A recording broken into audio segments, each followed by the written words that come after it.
Man, like sometimes, I don't know, maybe I'm the only one, but sometimes work can be a challenge where you are trying to have an encouragement culture. Yeah. You get a lot of frustrations, you get a lot of things happening, and you're just like, oh man, like it's easy to not have that.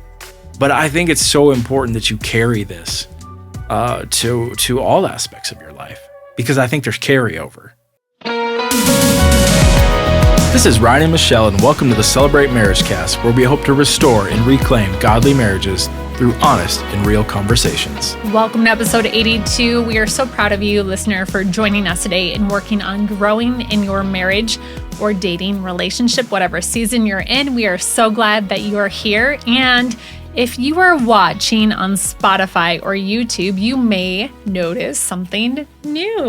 Yeah. We have a new studio. New studio.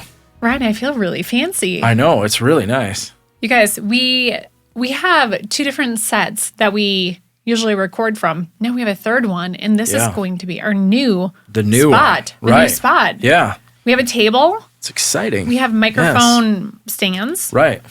And we have really bright lights shining at us. Yeah. Which is, very nice lighting. Right. And we have different chairs. So different exciting chairs. times Everything at the Celebrate Marriagecast. Yeah. This is a trial run up. Right. I mean, not a trial run. Right. The studio's here to stay. But it's kind of new for us. We're getting used to looking at each other from different view and having a table for our notebooks. Right. And here we are. Oh, very exciting. Yeah, we're moving on up. Michelle. Yes. We look really, really profesh. Yeah, absolutely. Michelle, I like your shirt. It's very springy. I'm thinking spring. Yeah. You guys, in South Dakota, you never know what the weather is going to be like. In one weekend recently, we had Friday that was in the 80s. It was like summer. And then we had Saturday that was rainy, totally like spring. Yeah. And then by Sunday, we had snow. So I'm thinking spring. That's great. Mm-hmm. Yeah. We have a fun show for you guys today. It's about encouragement. And we have a story that recently happened. We talk to you often about sometimes God will just put different things on our heart or instances that happen and we pivot. And this was a week of that where we had a really cool thing happen just last night and today worked on writing this show just around kind of that whole occurrence. So we're going to share that story with you. And then we have some scientific data to back up the whole point that we are proving here. And then we are going to go into practical ways that you can live that out in your marriage starting today. We are talking about encouragement. So we're going to get to that. But first, we wanted to look back and ahead a little bit and tell you guys what to expect on the Marriagecast this spring. Yeah, Michelle, we've had a couple really great episodes. If we go back, a lot of guests. If we go back a few, we had a great episode with Lucas and Amy Gravel. So fun. Always great to have the Gravels on. I think just as you dig into those daily habits, those daily things to improve your marriage, to improve your family, that was so much fun to do. We had author John Anderson on, John R. Anderson, and that was great, talking about acceptance and the importance of that. And that was such a great episode. It was a great book to read. So it was pretty. I mean, I think we just spent a day reading it, so pretty doable in a weekend or something like that, and great different concepts than we have seen from authors so far. Yeah. It was new stuff to us, which is really cool. Absolutely.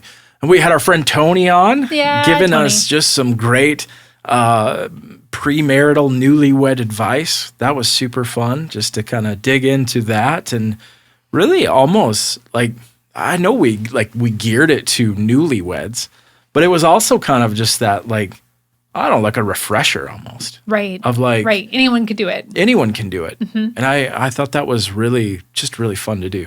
It was fun. And I love having Tony on. Yeah. He's great. Yeah. So. Yeah. And looking ahead, we have some great guests lined up for you. We will have Pastor Noah and Pastor Jaden Rollins on very soon. So we are excited for them. Pastor Noah is the lead pastor of Celebrate Community Church, the maker of this Celebrate Marriagecast podcast. So super excited to have both of them on and talking about, dating and purity in a dating relationship. So we talked about, newlyweds, but now let's go back even further to we haven't really talked about it. We haven't talked about dating in a godly way. So we're going to get into that with them, and super excited. It'll be their first time on the show, and just excited to hear their hearts and even their vision for the church, and to learn more about how they dated.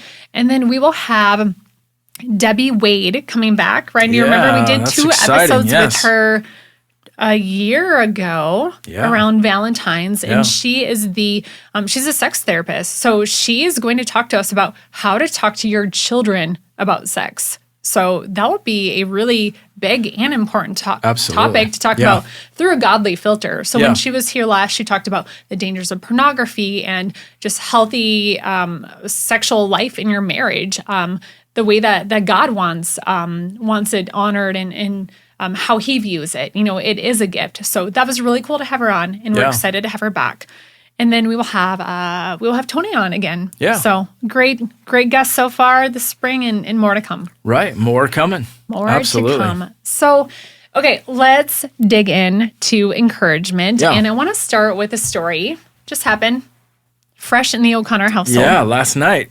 So we have a Peloton, and I had gotten a notice that I was approaching my 50th ride, which if you have a Peloton or use the app, maybe you have a different bike and you use the app, you may get different badges and things like that for different milestones. So how many rides are you on, Ryan? I'm probably closing in on 800. Okay, so I feel like you just had your 700th ride. Yeah. And now you're on 800. Well, okay. I'm not on. I'm getting closer.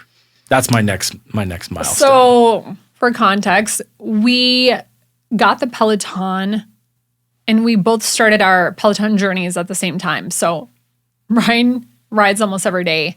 I, based on what I just shared, clearly do not. So, I was working on my 50th ride, and I was just going to do a random class. And Ryan said, no, love, you should do a live one. And I'm going through some, physical therapy stuff. So I wasn't sure what kind of a class I could do. So he found a 15-minute 90s ride for me to do and was like, you should do this. It's live. Maybe you'll get a shout out. I was like, probably not. People are celebrating much bigger milestones. But you really encouraged me to do that. And I did the ride. You were walking on the treadmill right next to me. And I had the speaker unplugged, or I had the speaker so it was just out in the open, not through my AirPods or anything. And as the class is getting ready to start, he said, "And be well, Michelle, with your 50th ride. Congratulations."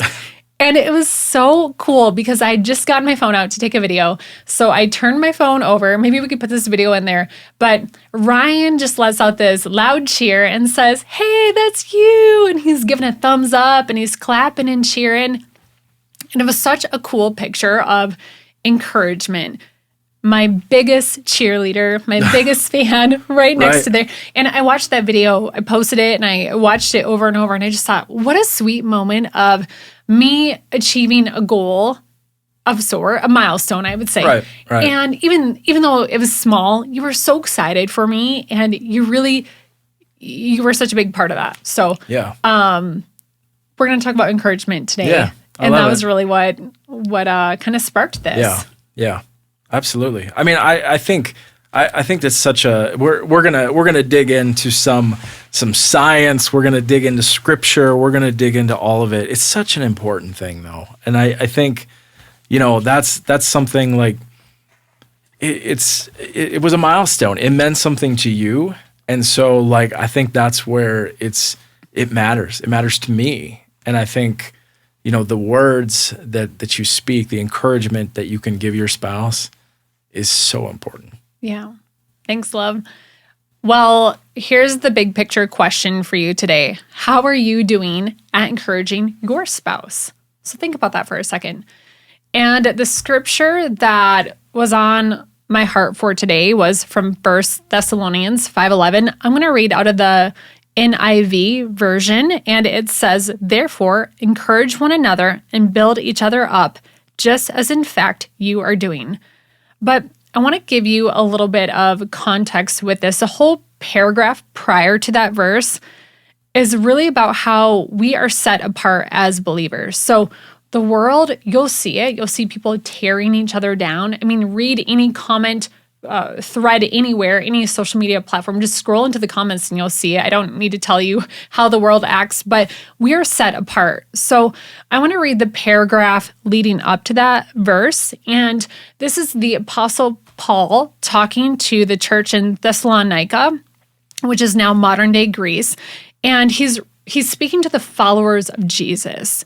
He is writing to encourage the persecuted Christians in that area, and basically is telling them, God will be coming, keep up your faith. So I'm going to start at the beginning of chapter 5 here in 1 Thessalonians. It says, this is Paul speaking, "Now, brothers, about times and dates we do not need to write to you, for you know very well that the day of the Lord will come like a thief in the night. While people are saying peace and safety, destruction will come on them suddenly, as labor pains on a pregnant woman, and they will not escape. But you, brothers, are not in the darkness, so that this day should surprise you like a thief. You are all sons of the light and sons of the day. So then, let us not be like others who are asleep, but let us be alert and self-controlled. For those who sleep, sleep at night, and those who get drunk at night. But since we belong to the day, let us be self-controlled, putting on faith and love as a breastplate and hope of salvation as a helmet. For God did not appoint us to suffer wrath, but to receive salvation through our Lord Jesus Christ. He died for us so that, whether we are awake or asleep, we may live together with him. Therefore, encourage one another and build each other up, just as in fact you are doing." I love that. And Ryan, any thoughts on that scripture that I just read? I have one thing to add, but let's get your take first. Yeah, I mean, I think it's such a great. I love it. Therefore, encourage one another and build each other up. I think it's such a beautiful, beautiful picture. It's an action verb, right? Right. Encourage one another, build each other up. It's action. My Bible it's a study Bible of sorts, and it has a theme to consider for the book of 1 Thessalonians. And it says this: take courage when you're suffering. Jesus is coming again soon. And then the book itself talks about encouragement. So I want to talk about those two words, encouragement and taking courage. The definition of encourage is to inspire with courage, spirit, or hope. So when you're giving someone encouragement, Ryan, you're actually putting drops of courage into their tank. You're giving them courage. The Oxford Dictionary says when we encourage someone, we are imparting courage to them. Yeah. Amazing. That is amazing. That's so amazing. You know, over the years, Michelle, psychologists have studied words and found that they have profound impact on our brains. For sure. And it's so interesting that the words we speak have so much power. And they can have so much power in your marriage. You know, think of going back to those words of building up. You know, those words have so much power in your marriage to either build up or tear down. And I think that's the part that you know we're encouraging you with today is how are you using those words every day in your marriage? Yeah. You know, are you using them? Are you encouraging? Are you building up? Are you putting those drops in? You know, I love that, Michelle, those drops, you know, drops in a bucket, you know. I think that's so important. Yeah. Yeah. You know, Michelle, research has you know said this, that there's such significant impact in this balance between positive and negative words that are spoken. I think a lot of people have probably heard this before. Yeah, I mean it's not rocket science to it's good to encourage someone, but we have studies for you. Yeah. You have some studies for us. Yeah, so there's a psychologist, John Gottman, who studied and revealed that in successful marriages, the magic ratio is 5-to-1. Okay, so what does that mean? That means that for every negative interaction during conflict, there should be 5 positive ones to offset and to maintain a healthy relationship. Wow. That's pretty incredible. It'd be interesting. I mean, that's something to think about too. How many, even just to keep track of it throughout the day, how many negative things are being said or done in your house? Like, do you have any snide comments you're saying? And then how many positive ones are you currently doing? Yeah. Yeah. So this one was done by the Gottman Institute. We'll put a link, I think, in the show notes. Sure. Yeah, we can. To that. There also was a published study in the Harvard Business Review. Okay. That found that the highest performing teams, so think of maybe like a work setting here. Yeah, but we talk about same team a lot for marriage. Right. So that the highest performing teams had an average of 5.6 positive comments for every negative one. Okay. So highlighting the importance of positive reinforcement in professional environments. And also kind of reinforcing that stat of the 5-to-1, the Right. 5-to-1 rule. Yeah, interesting. Right. So, I think thinking about this in different, in different circles, obviously, like we're talking about marriage, I think it's so important, but in professional, in education settings. So like, as we're talking about, kids, implementing that 5-to-1 positive to negative interaction has shown to improve student behavior and engagement, fostering a more conducive learning environment. So, Ryan, Yeah. speaking of learning environments, so if someone wants their spouse to learn or change or grow, maybe they need to start by encouraging them. Yeah. Right. Right? That's Right. like the magic key. Yeah. Well, thank you for those statistics, Ryan. Yeah. It's surely something you've heard, but how do you live it out then? We want to go over some practical areas. We have 5 different areas for you today where you can start implementing this in your relationship. So, Yeah. you ready for it? Yeah. I'm ready. All right. All right. So number 1, and this is something, honestly, like going back, as we talked about our previous episodes, I think as we go back to the episode with the Gravels about this is a daily thing. Are you speaking life daily into your spouse? So what does that look like? Yeah. So number 1 here, compliments.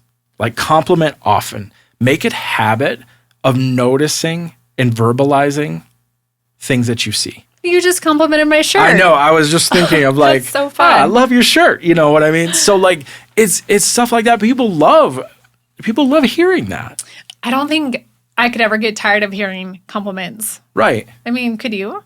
No. I mean, maybe if it was like annoyingly, persistent or something, but I don't think someone's going to get tired of that. No, I don't think so. I think, I think that's something like if you notice something, if you notice your spouse, if you notice something, give them a compliment. Yeah. If it's genuine, Right, don't right. say it if it's not true, Right. but find something that you can Right. genuinely compliment them on. Right. Yeah. Number 2 thing, just daily, affirm their strengths. Remind them of what they do well, especially in moments of doubt. Yeah. We've shared this often, but like notice things. Like if they're doing something, or they had a big day at work or something like that, notice it. Yeah. You do that well, Ryan. If I'm getting ready to do a big speech or presentation, you'll speak those words of life into me. You'll write a note and say, hey, you're so good at this. This is your gifting. You're going to do great today. Yeah. I have a number of cards like that from you. Yeah. Yep. Yeah. And then the last one here is just, and I think this is so important, is public praise. I love that. Brag about your spouse in front of others. It boosts their confidence. It strengthens your bond. It's those words that you're sharing with other people about your spouse. Yeah. I think that's so important. Yeah. I think that really is so fruit producing too. Yeah. I feel like it's more common for people to tear their spouse down or, Right. I work out of coffee shops a lot and I feel like I hear people saying things and, it's just that only plants seeds. If you're talking ill about your spouse, that plants kind of a seed of negativity and callousness, even just saying it out loud to somebody else, don't fall into that, but let's flip it. Let's speak words of praise. Not only will it honor your spouse, but it does something to you too. Even just saying that out loud, right. It's just kind of like, oh yeah, as you're saying it, it's like, yeah, he really is helpful. He really has been supportive or whatever you're talking about. So, Michelle, there's, and it's funny, again, going back, we had talked with John R. Anderson, author.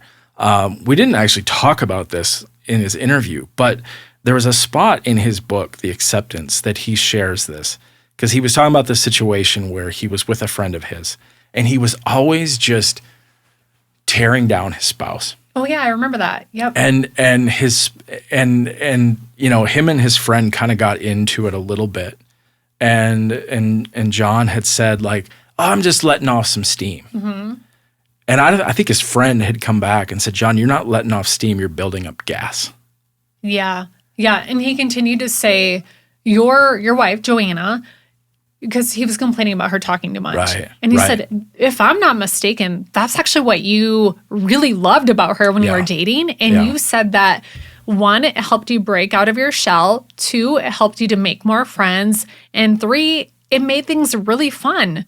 Yeah. And he was like, oh, yeah. Yeah. Yeah, you're right. And he had John say right then and there, say or pray for her or something like that, but had him say, I appreciate her gift of gab, and it is helpful for, X, Y, and Z. And he started repeating that to himself. And within a matter of time, he was able to then see that in a positive light again, just by vocalizing that. Yeah. And this was, I think, an everyday occurrence. This wasn't like a one-time thing. I'm trying to talk to a friend. I think that is important to have that. I think when John was talking, this was going on for like a long time. Okay. So I don't remember the details of it. But I think it's, it's so important of the words that you're using when you're talking to someone else about your spouse. I think that Toby Mac song, Speak Life, Speak Life. Yeah. Love it. Yeah. Well, number 2, so number 1 is speak life daily. Number 2 is practice the 5-to-1 rule intentionally. So if a tough conversation arises or conflict, you need to follow it up with multiple positive interactions, kind words, acts of service, physical affection, etc. Right. I think about Pastor Reed DeVries here at Celebrate. He has this analogy of an ATM, and which I feel like those things are becoming less common now that most things are digital, but an ATM, go get your cash there. Think about it in terms of a relationship. If you are going to your bank's ATM expecting to get money out, that only works if what, Ryan? If I go to our bank's ATM and try to take money out of our account, it only works if what? If you have money. If you have money to take out. Right. Bingo. Okay, so the whole principle of this ATM in the relationship is you have to have more credits than debits. You have to have more credits and deposits in your account than debits that you're taking out. So think about that in terms of encouragement. If our number is 5-to-1, you need to be putting 5 deposits into your bank, your relational bank, for each 1 debit that you're taking out of negativity. Yeah. So I think that's a great visual for me to think about, okay, am I putting enough deposits in that I'm not draining our relational bank account? Right. And your tank's not empty. Yeah. So that's it. That's number 2. I love it. Keep that 5-to-1 rule in mind and live that out intentionally. Make sure you're putting more deposits in than those debits or those withdrawals. Yeah. Yeah. Number 3. This one's really, really great. You need to listen. Ryan, I put your name by this one because I feel like this is a revelation you've had and you're really good at it now. Yeah. Yeah. I think it's listening instead of jumping in with solutions or answers. I think it's really important to listen in order to encourage. You can say things like, oh, I hear you. I believe in you. It's Yeah, it's something that I've learned a lot in, actually listening and responding with good questions. I feel like I can encourage you more. Also, I think just understanding, you understand what's going on. And so like if you're going to encourage, it's really it's easier if I'm listening and I know what you're facing or what you're coming up to like the next day or the next week. If I'm listening and paying attention, it's easier to encourage you Valid. because I know what's happening. Yeah. And Ryan, we've talked about this, that I think men can tend to be more of the fixer and problem solver. So it is maybe more tempting or easier to just jump in. But really, that key is listening to encourage. So you're being a little more empathetic. Yeah. And not trying to just solve things right away, because that's not necessarily what's always needed. I don't necessarily need something solved. I mean, sometimes there are times when I want your thoughts on it and we figure it out together. But most of the time, I'm most encouraged by just having you listen and be encouraging back to me. You know, if it's something going on, it's just, I'm sorry that happened. Yeah. I'm going to make a really kind of not a dumb statement, but it's going to sound dumb initially here. Okay. There's a difference between hearing and listening. And I think that's part of what I've learned. I would hear you in what you're saying, but I wasn't necessarily really listening. I wasn't listening to what is going on and what, how you're feeling. Mm-hmm. I was hearing what you were saying, but I wasn't like truly listening. Yeah. Active listening is a skill. Yeah. You're not formulating what you want to say next. You're fully receiving what that person has to say. Right. And there is a difference between hearing and listening. Yeah. Even today when I was working from a coffee shop, had my laptop set up, I heard a lot of noises in the background. There were lots of conversations going on, but I'm not listening. I'm in my zone, I'm working, but I'm still hearing the back, but it's just noise. Yeah. But listening, you're right. And that's not dumb at all.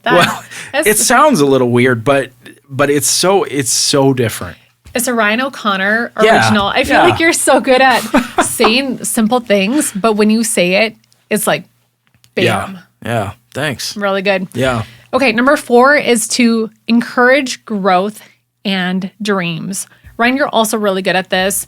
But here's what you're going to do is you're going to be their biggest cheerleader. So this is case in point, the story of the Peloton, the 50th ride, milestone badge, cheering me on. You support their goals and passions, even if they seem small.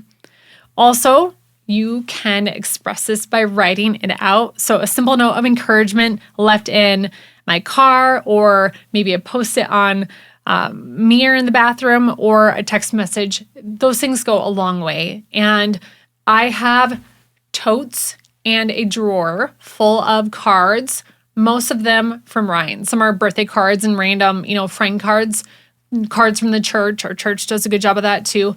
But I would say 75%, 60 to 75, probably 75% of them are from Ryan. Yeah. I mean, I think that can be so simple. Yeah. And that's, I think, where, this encouragement is, it can be such a simple practice. It doesn't have to be complicated, but I guarantee it goes so far. It goes so far in your marriage of just, like we leave at different times. I leave before you, and so it's so simple. You can put a simple note in their car saying, thinking about you today, love you. Yeah. Like that goes so far, and it takes you 30 seconds. Yeah. And I've done the same. Right. Where I've written it before I go to bed at night, knowing that you get up earlier, but you're going to see it before you leave. Yeah. Written left like a chocolate out or, whatever, and just like, have a great day. Love you. Yeah. That goes so far. And think about, it is countercultural. The world's not necessarily doing that. It's tearing us down, but how can you pour some of that encouragement into your spouse before they leave for the day or, as they're, getting into their car, whatever. So, give a note. I think this is something, and I love that you do this. What do I do? You do this with our son every day before he goes to school. Yeah. Like you just pour encouragement into him. Yeah. And I think that just sets his day on such a great trajectory. Yeah. I'll tell you guys what I do. So our son, I've been doing this his whole time in elementary school, but when he was little, I'd say, "Hey, Thomas, who's my good boy?" And he'd be like, "I am, Mom," and now that he's older, I will say, and I'd say a whole list of things, but now it's changed. And now I start it with, "Thomas, who made you awesome?" God did. "Who loves you so much?" God loves me the most. "Who else loves you?" "Well, you do, and Sissy, and Dad," and whole list the people. "What makes you so awesome?" "Well, God made me creative. God made me funny. God made me, good at sports," and whole list things. And I'll say, and even aside from all that, you're awesome because God made you Thomas. God made you uniquely you. Yeah. And you are enough. Even if all those things weren't, you weren't good at all those things, you are still enough. Like God made you awesome. So that's our car routine. Yeah. And he knows the drill. And it's just what we do every morning because I know that it's possible by the time he, even goes to start his school day, someone may have bumped into him or picked on him for something. And man, as a parent, that's devastating too. That we just kind of became aware of, something. Some kid was saying something about the gap in front of his two front teeth. And I was like, that is the most absurd insult I've ever heard. You literally can't control anything about that. And second, you're going to get braces. Like, who is this kid? Give me names. But just telling him that, you know what, you have no control over that, buddy. And that like God made you this way. You have no control over it. And, your teeth are growing in, but really pouring that into him, especially as he's getting older and things are going to happen. Yeah, right. And also telling him that, hey, the kid's saying that is possible. It's probable they have stuff going on in their life. Yeah. It is not about you. This is about them and them trying to feel better about themselves. There's something going on. It's not about you. So just keep being awesome. But I'll ask him too when he comes home, hey, were you the kind kid? Yes, Mom, of course. Were people kind to you? And that opens up conversations. Yeah. But what else do I do? There's one other thing. Oh, every day I'll ask him like, hey, do you know how much your mom loves you and how glad I am I get to be your mom? And he was like, yes, Mom. I'm like, have I told you that today? He's like, no, but you did right now. And I know that. But just trying to pour into his bucket so he knows without a shadow of a doubt. Yeah. And I think this leads perfectly into like our fifth point here is create an encouragement culture in your home. I think, as like this is exactly what that means. I think modeling positive words in front of your kids, in front of others, like what are you modeling? Make it a habit. One of the things like we try to do, we try to start and end our day with encouragement. Yeah. And I think creating that culture in your home is so important. And I think wherever you are, I think it's really, really important. Yeah, Ryan, as you said that, I think too, it's being quick to make things right if that isn't the case. Yeah. Because we try really hard to always be honoring of each other. But, there have been a couple of times where in frustration, I'll say, I can remember like maybe 2 times or whatever, where it's been like, oh, Dad didn't, I can't even think of what it was. Dad didn't take the trash out, and that was really frustrating because he forgot last time, and you don't forget to take it out. I can't remember what it even was. And I found myself saying something negative about Ryan in front of our children. And later I would go back and just say, hey, I want you to know that Dad does so much around the house, and I shouldn't have said that negative thing about him. And that's, it's not true. I was just running late or, whatever, but making that right too, because I do want our kids to see me honoring you. Yeah. And most of the time, like that is the case. That is how we live. But we're human and things are going to happen. And so anyways, when that isn't the case, I strive to go and make that right. So. Yeah. Yeah. I mean, I think this is one that you can apply to every area of your life. I mean, sure. And it's part of as I'm just sitting here thinking, I'm like, man, like sometimes, I don't know, maybe I'm the only one, but sometimes work can be a challenge where you are trying to have an encouragement culture. Yeah. You get a lot of frustrations, you get a lot of things happening, and you're just like, oh man, like it's easy to not have that. But I think it's so important that you carry this to all aspects of your life, because I think there's carryover. Yeah. How do you do that at work, Ryan? Well, that's a work in progress. I mean, I'm just like, it just hit me of like, yeah. I mean, I think it's really, trying very hard to have this carryover to every aspect of your life. Yeah, I think you're right. I mean, even yesterday I had it was like the day of random, bizarre work situations popping up, and felt like I was putting out fires all day long, and that does carry over into home life, because last night I kind of was like, oh my gosh, I don't even know what happened today, and it was stressful, and that it does carry over, as much as you say you don't want it to. But if you can take control of your day during your work day and have that be positive, that is going to spill over. Yeah. So that's great. That's a great point. Yeah. Absolutely. All right.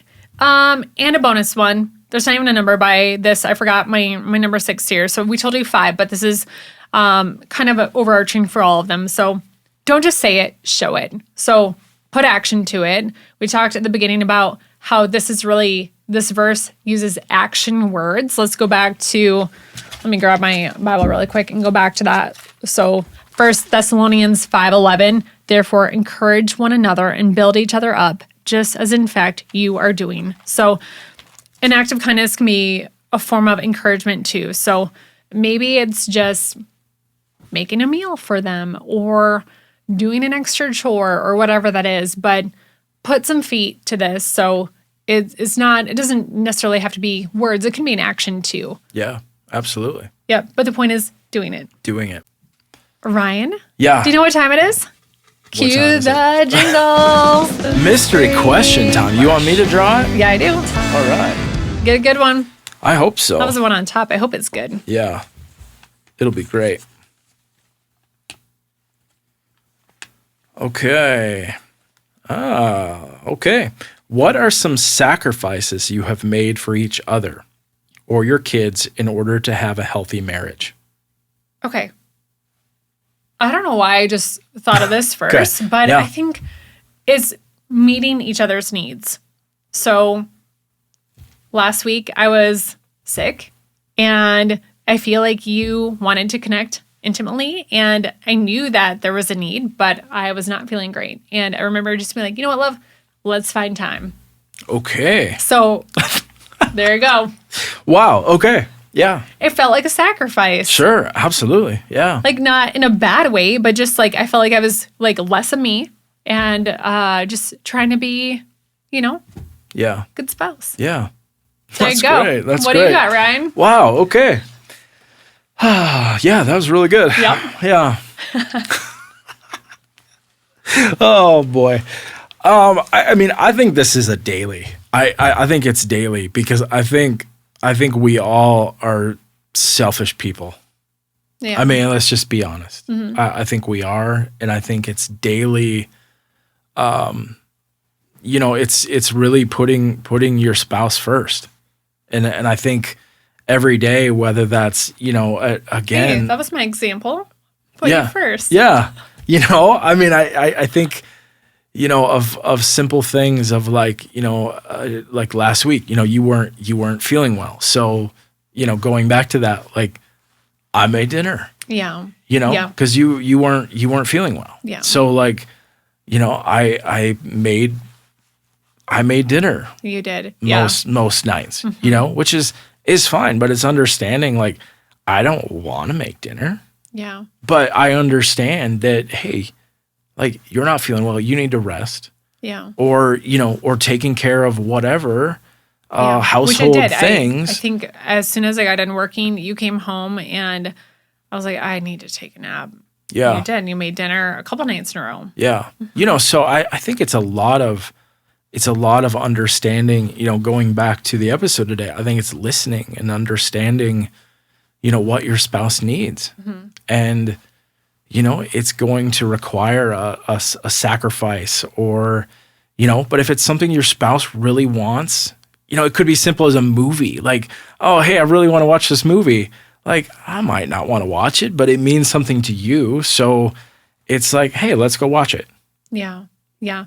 I think the whole marriage relationship is learning to sacrifice. It is becoming less selfish and it's becoming other-minded for God and for your spouse. Yeah. In a million tiny ways. Yeah, absolutely. I mean, there are so many things that that we've done. Yeah. And I just gave the first one that came to my head. But I think, okay, so for children, I think, man, I mean, so much of parenting is sacrifices, but I don't know. Can you think of one? Yeah, I mean, I think the thing that comes to my head initially is I look for opportunities to say yes. And so if it's, like I come home and our son is like, hey, Dad, can we build a Hot Wheels track or whatever? Or, hey, can you come out and, play football with me? Of looking for opportunities to say yes. I may not feel like it. I may get home and be tired from work or whatever, but looking for those opportunities to say yes. You do a really great job of that too. There was a time a week ago that you were out back because our son wanted to build a Hot Wheels ramp down our back deck. And I think just about every boy in the neighborhood was over. It was like you were the neighborhood dad. And I just thought that was so cool because you don't necessarily see that happening, but you do that. Yeah. You're out there playing catch with them, shooting hoops, kicking the soccer ball, building Hot Wheels ramps. Well, it's I think going back to today, I think it's all about encouragement. Yeah. And it's all about, there's so many things that they're going to hear no. Or, and so that's where like I just, and obviously there's a time to say no. I'm not saying that. But when there's an opportunity to say yes, I try. I try really hard to do that. And that's a sacrifice. That's a personal sacrifice when, like I said, I may be exhausted from a day of work, but it's drops in that bucket. Yeah. I think mine probably is similar in that trying to be fully present when they ask something or need us. So I think mine's probably similar that, if, hey, Mom, can you do this? Hey, Mom, can you do that? And usually I get asked the things like, can you get me a Band-Aid? Can you do this? Can you do that? But then being fully in that moment of, oh, what happened, buddy? Oh, okay. And asking questions and engaging in conversation. Yeah. Yeah. Yeah. So good. Absolutely. Any other thoughts? No, I mean, I just say this is such an important topic, and I think it's so important in our marriages, in our relationships, just how we approach life, our work, other people. We need to bring some encouragement to the world. Yeah, be the light. Be the light, and I think this starts in your home. It starts with your spouse, with your kids, and then that's something that will multiply. I mean, will go out and multiply.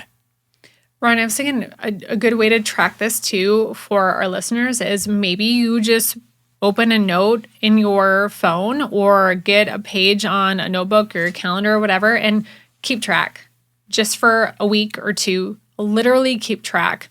Put a tally, every positive interaction, every negative one, just have 2 columns, keep track. You can do that with your spouse. You can do that with your kids.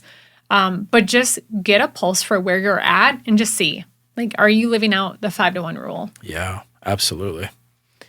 Thank you, listener, for joining us today in our new studio. So Yeah. cool. And we want you to know that we are here to support you. So if you have questions for us, if you want marriage resources, you can find us at Celebrate.church/marriage. If you don't have a church home, you can find us at Celebrate.church for our service times and a few other things here. We would love more mystery questions. We're doing good, but you can send more in. If anything you want to ask us that we haven't covered on this show, as you saw today, we are very open with you, so we will give you real answers. Right. 605-951-0110. If it's super tough, we will save it for Counselor Tony when he comes in. And finally, we are on Instagram at Celebrate Marriagecast. We hope that you have a great week and you can do it. Go encourage your spouse. Have a great week.